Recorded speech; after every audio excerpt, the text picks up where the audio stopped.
Too big. Okay. Fine. We're not allowed to, we're not allowed to. So let's go to Grumpy's then.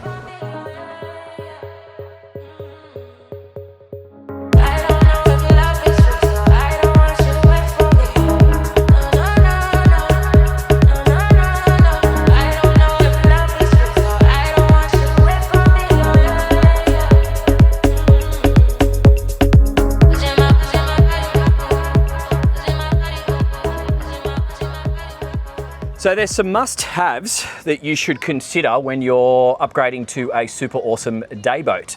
Remember, you are sacrificing on accommodation, overnight accommodation that you may have had on your previous boat.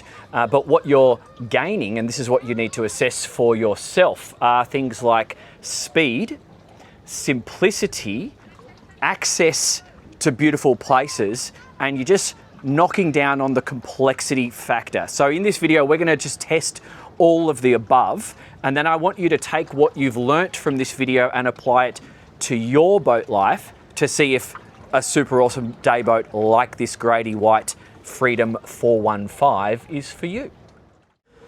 All right, so comfort at the helm. I've just opened the center vent. We have two side vents. They're both operated from here and here. Yes, we have air conditioning, but summer's over, so I've just decided not to use it today, but we do have that available to us. We can also open the center sunroof just above our heads here, but we've got that closed at the moment. So you choose your airflow. I think that all kind of makes sense. I think one of the main things or main advantages about this boat is the weather protection and the fact that we can just open and close this as we see fit. I'm just going to proceed in displacement mode for a little bit. I've got some boats around me. Pretty soon we will get her on the plane, and then we're going to run through the speeds and fuel flows. We're going to take her out into the ocean. We're going to find what waves are available to us today, and we'll take it on all points and just describe the sensation. We will do a wide open throttle on the way home. I've got kids sailing, a little bit of traffic around, so I'm just waiting for my opportunity. Cruising at a 6 knots SOG on 1,100 RPM and a total fuel consumption of 28 litres. Total fuel flow right now. Now, what I did notice on the drone shoot before are these motors are quieter. I've always found the Yamahas to be a noisier engine. I was told that there was a noise reduction kit introduced, at least this was on some other Yamahas that I was testing in Europe not so long ago. However, actually no, that's probably okay there. These are noticeably quieter, and I'll talk to you about that as we go through the rev range. Clear of that boat, I'm going to go wide of these guys, and I'm just going to get the boat gradually up onto the plane. I've got my zip wakes in auto. I'm going to do manual engine trim, and I'm just going to slowly increase 2,500, 2,600 RPM, a little bit of bow raise. I can still see over the bow, we're settling down already. I'm at 15 knots and climbing. So we do want to make or pay particular attention to no wash zones. We are a bigger boat, even though we're an outboard. I'm at 23 knots now, 3,500 RPM. I'm just going to hang around about this speed, go wide of everyone else. Yeah, so the point I'm trying to make, yes, it's an outboard powered boat, closing that center vent now, it's enough air.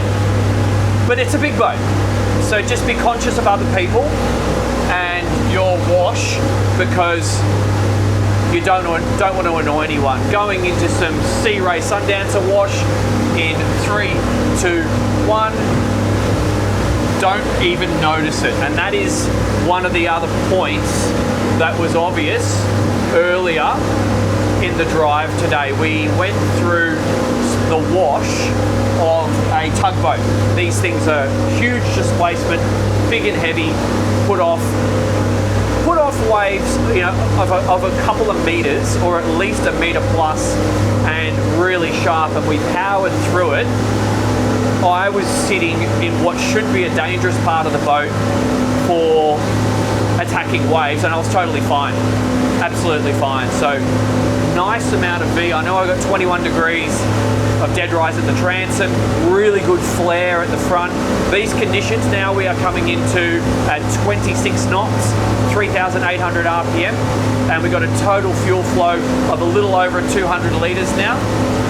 I would be happy to run with my family in the bow. All right, so we're now exposing ourselves to the ocean. So we have a little bit of swell coming in, not a lot of wind today, nothing aggressive to speak of. I'm just going to still stay at these consistent speeds. I'm at 27, 26 knots on average, but looking at the vertical acceleration of the bow, totally fine and safe to have people there.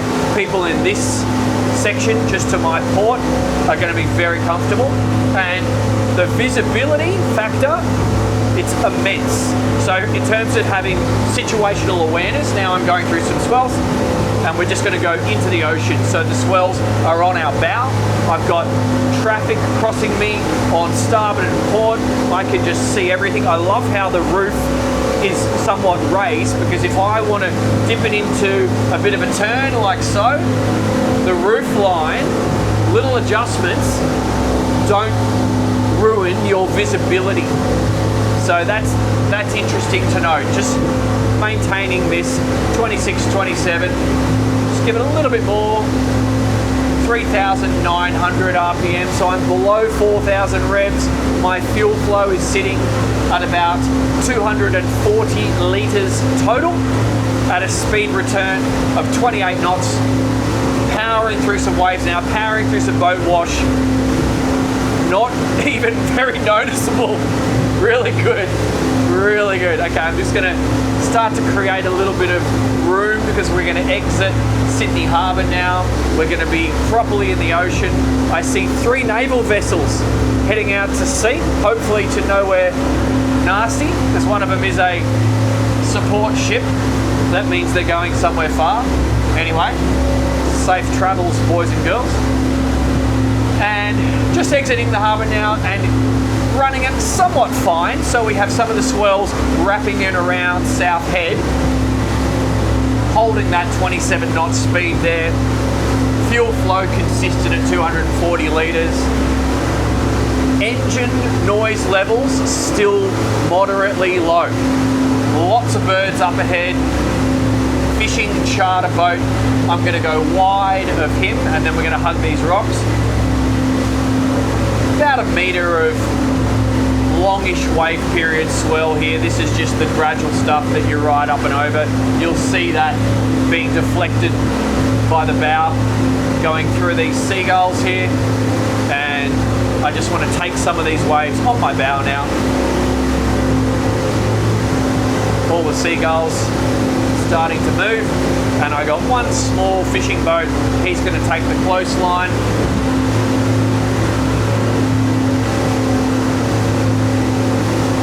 Yeah, super comfy, guys. This is 100% a comfortable offshore boat, a luxurious offshore boat. Just feeling the hull right now, feeling the little bit of bounce back that we have available to us. I'm going to show my intention so I don't scare that guy. You can take the waves at any direction you desire, even at speeds like this or a little bit slower in the ocean. I would be happy to run into an oncoming swell or wind chop and still maintain speeds of around about 25, 27, because this thing will just freaking eat it up. Let's head out to sea, put the swells on our beam. Look at that, my viz is still great. I haven't taken any waves on the windscreen at the moment, still maintaining that speed. Relaxing. You know what, this could also be quite social. If you are just driving, communicating with your friends is quite easy. And that, yeah, visibility is great. You know, if you're coming from a flybridge motor yacht or a larger sports cruiser, let's now speed up. We'll trim up.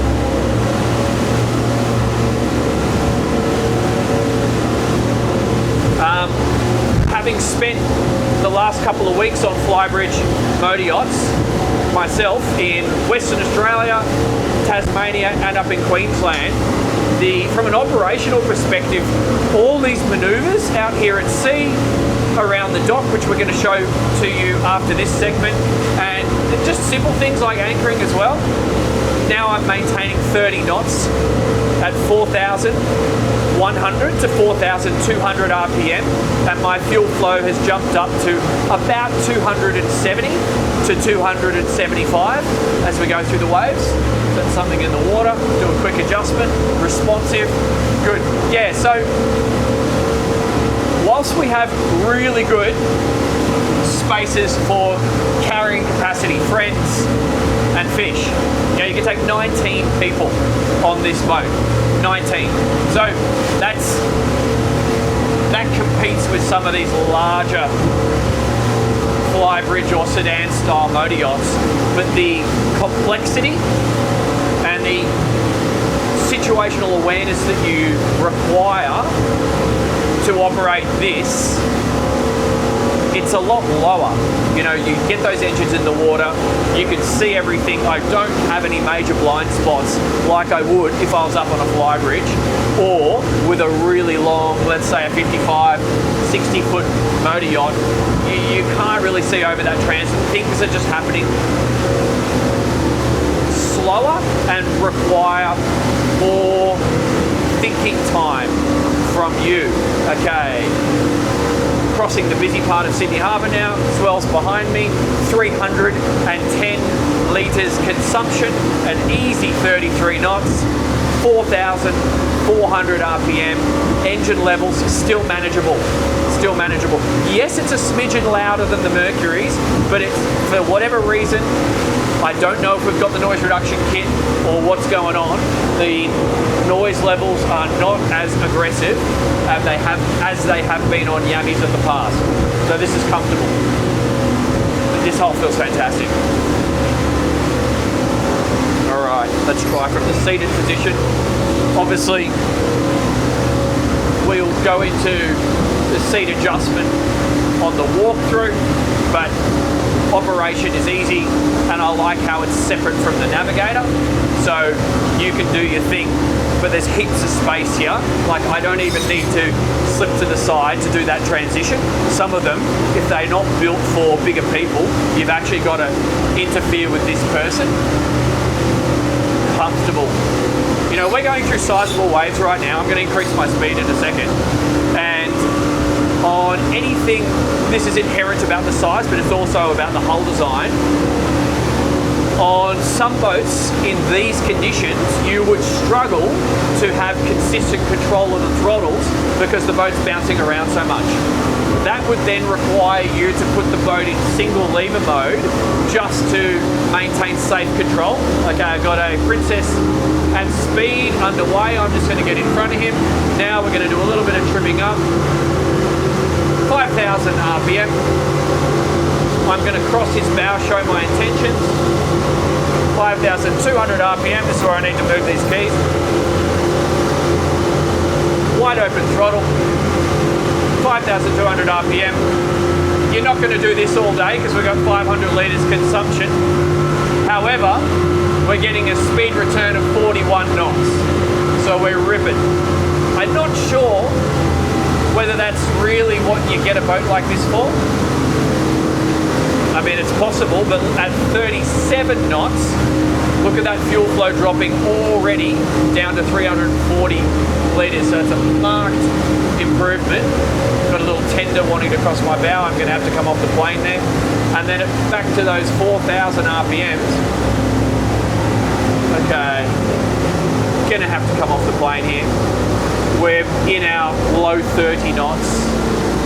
I don't want to give too many waves to that little tender there. He's ripping along with his 15 horsepower, but he doesn't need to throw his guests in the water. So let's just settle down and be mature about it. But the Princess is just going to come through on planes. Anyway, this tender, I hope he's watching. Okay, oh, what are you doing, mate? That does not look safe. Okay, he's going to cross the bow of a Princess 58. Don't do that, guys. Please don't do that. Anyway, all good. He's safe and the princess has slowed down. So that was really interesting. That's a lot of fun. And I think what we're going to have to do is from here, we will go and position the boat in and around a dock somewhere and explain exactly what life is like. Look at that, even with those, that's a 58-foot boat, his waves, we're not even rocking around. That's good inherent form stability. We do not have a gyro activated. This thing's just not rocking around, taking those waves across the stern. Good for a guest comfort perspective. All right, next scene, I think we have to do some touch and goes, then we're gonna play with anchoring in shallow water and just explain how essentially not complicated it is on a boat like this. And we can, but we'll just give it a crack. If it doesn't work, we'll come out. We won't hit anything, don't worry. they're too big, okay. How wide is the berth? How wide is the berth? No, that's fine, we won't. This guy's the one that kicked me out last time as well. That's fine. We're not allowed to, we're not allowed to. We'll fit. Alright, okay. So let's go to Grumpy's then. Yeah, let's do it. I don't want to piss anyone off.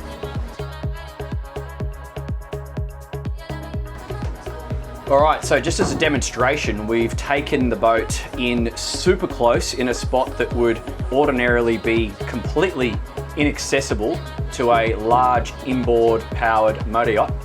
And we've just gone for lunch. Just grabbed a coffee, had a feed, and as you can see, it wasn't that complicated. This was just a public dock accessible for customers of the cafe and the marina. And this is the sort of thing you can do on a boat like this, which makes your life potentially less complicated, because if you're on a big boat, you're doing this with tenders and just much more logistics that are potentially adding complexity to your day and reduces the fun factor. And I think a boat like this is all about maintaining the fun factor. So there you go. We'll go and test the anchor operation next and bring you along for the ride. All right guys, another reason to opt for a boat like this. The weather has changed a little bit, the wind is swinging around, and so we've decided to come in super close, nice, next to a beautiful beach, and drop the anchor in a neat little protected spot that just would not be accessible if we were on a larger motor yacht. So we're in 2 meters of water here. We've got 80 centimeters, or a little bit over 80 centimeters with the engines up. So I've got plenty to play with. I'm just going to drift in a bit more so I can really get close and out of it, and then I might start dropping the anchor. Any seagrass or anything on the bottom? Not yet, but there's seagrass about 20 meters in front of you on the right. All right, well, I might start dropping. Dropping like 5 meters. Yeah, cool. So windlass is on, safety is off, and I'm just going to stop the boat. And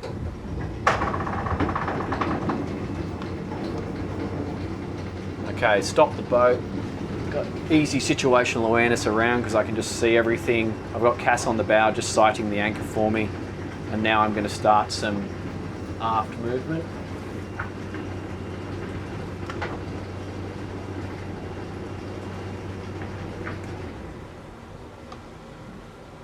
I'll just let the chain spool out a little bit, and then I'll give it some more.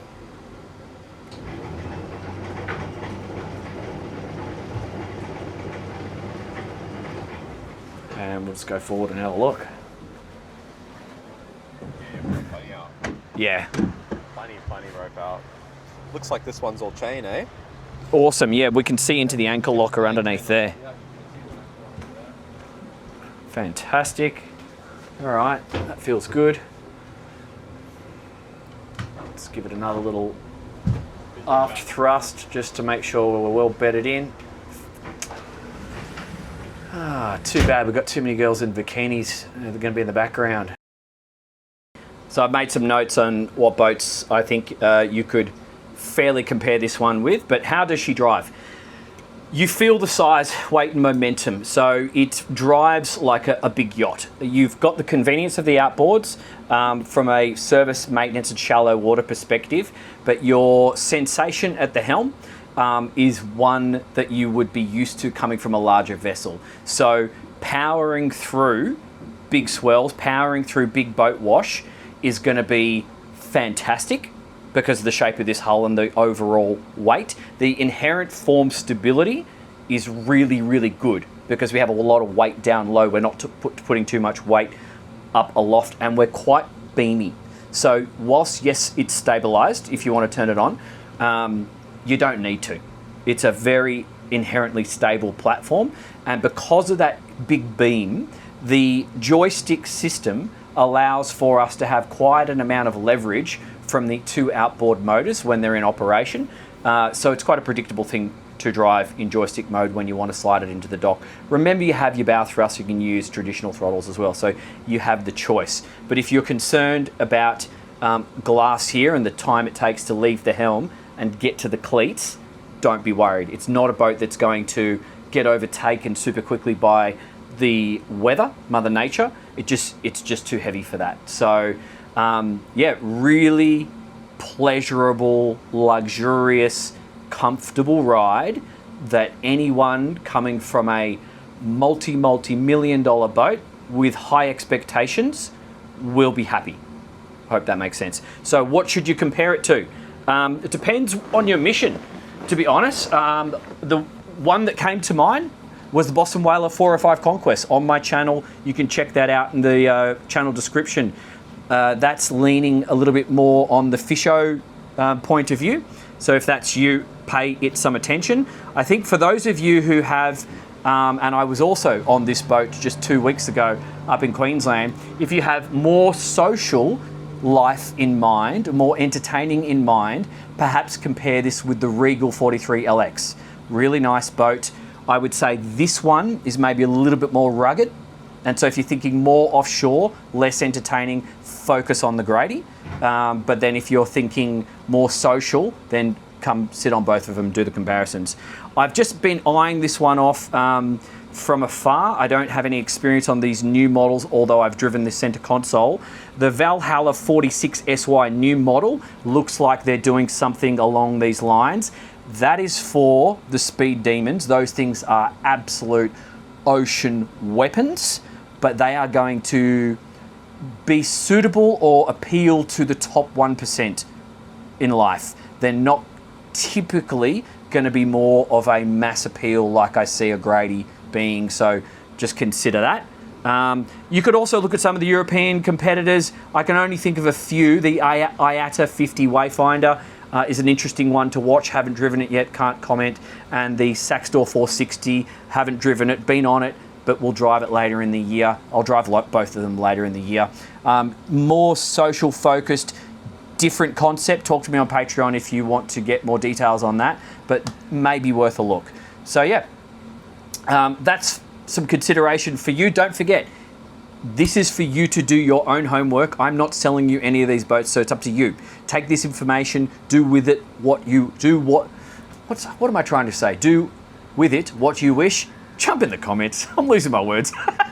So, use it as you wish, and hopefully it's useful for you. Support the channel and check out something competing to this coming up on the screen right now, coming to you from beautiful Sydney. I never get bored of this place. It's always fun coming back, and I'll see you in the next video. Thanks, guys.